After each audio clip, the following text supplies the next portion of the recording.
Monsieur Toscan, vous annoncez aujourd'hui la création de Sava Transmedia, un développeur de jeux vidéo qui mettra en emphase sur le caractère social du jeu, qui change la donne. Pouvez-vous nous dire un peu à quel point le caractère social du jeu est en train de brasser les cartes dans l'industrie du jeu vidéo?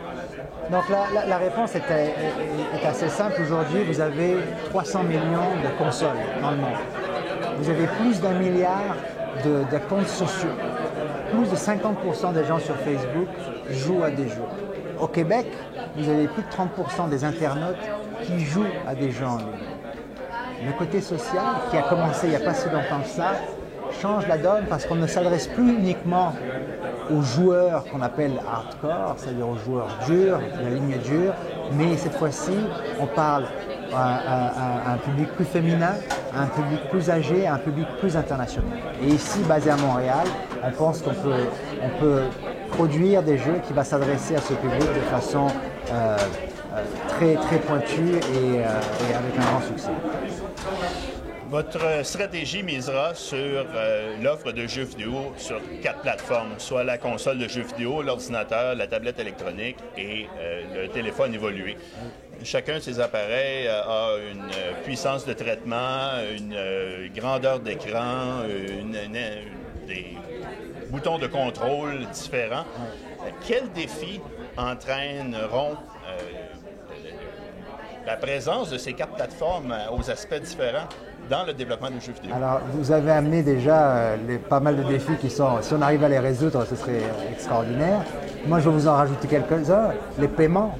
Vous payez, quand vous payez sur Facebook, ou si vous avez un jeu sur 3-4 plateformes avec des systèmes d'exploitation différents, chez qui vous payez? Vous payez chez Microsoft, vous payez chez PayPal, vous payez chez Facebook.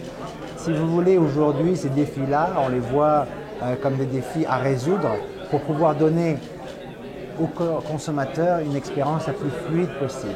C'est l'expertise qu'on va essayer de développer chez Sava, c'est arriver à justement faire du sens, parce que en tant que consommateur, que client, moi je peux savoir ce qui se passe derrière. Ce que je veux, c'est j'ai un iPad, ou j'ai un Zoom, ou j'ai un Playbook, je vais au bureau, j'ai un PC, à la maison j'ai un Mac. Comment peut-on faire pour faire qu'une expérience soit très fluide à travers toutes ces plateformes-là? C'est le défi qu'on va essayer de résoudre chez Sava. Okay. Vous êtes impliqué depuis longtemps dans l'industrie québécoise du jeu vidéo. Ouais. Vous avez contribué à l'implantation et à la croissance de 2 studios existants, un d'origine européenne, l'autre d'origine américaine. Ouais. Maintenant, vous êtes impliqué dans la création d'une nouvelle entreprise établie au Québec, au cœur d'un écosystème québécois.